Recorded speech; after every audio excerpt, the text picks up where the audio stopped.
Un témoignage aussi troublant qu'inédit secoue l'image d'un homme admiré et respecté. Esther Romero, une des 24 femmes accusant l'abbé Pierre d'agression sexuelle, prend la parole pour la première fois.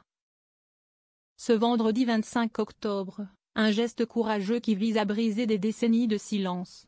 Retour sur cette affaire au micro de RTL. Nouveau témoignage à l'encontre de l'abbé Pierre, il a commencé à me frotter le sein.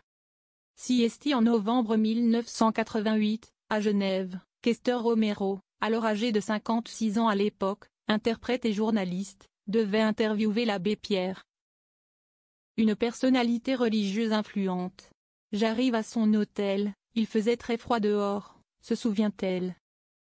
Il est sorti de sa chambre quand il m'a vu descendre de l'ascenseur, commence-t-elle par confier.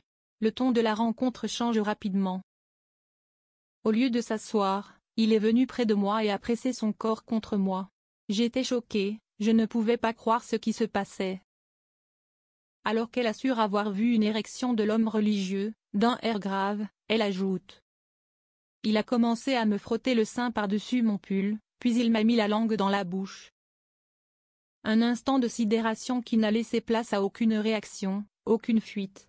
Je pensais, non, ça ne peut pas être vrai, raconte-t-elle. Après cet événement, la victime présumée n'a pas porté plainte, ni parlé à personne sauf à une amie proche, consciente de l'aura quasi inviolable de cet homme. L'hypocrisie de l'Église face aux révélations d'Esther Romero. Pendant plus de 20 ans, Esther Romero est restée murée dans le silence, persuadée que la figure emblématique de l'abbé Pierre était intouchable. Je croyais vraiment qu'il était un saint, comme Mère Teresa, alors je me suis dit que j'attendrais sa mort, a-t-elle révélé. Ce n'est qu'en 2007, après le décès de l'abbé Pierre, qu'elle décide de partager son histoire dans un média péruvien. Cependant, cette première prise de parole reste dans l'ombre, ignorée des médias européens et de l'opinion publique. L'ancienne journaliste qualifie l'omerta entourant ces accusations d'hypocrisie de l'Église catholique.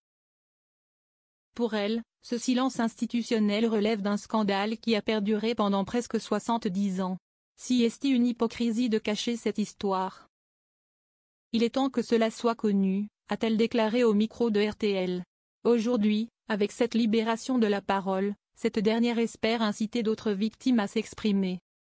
Esther Romero ne s'attend à aucun soutien de la justice, mais souhaite que l'Église catholique prenne enfin la responsabilité de faire la lumière sur ces accusations.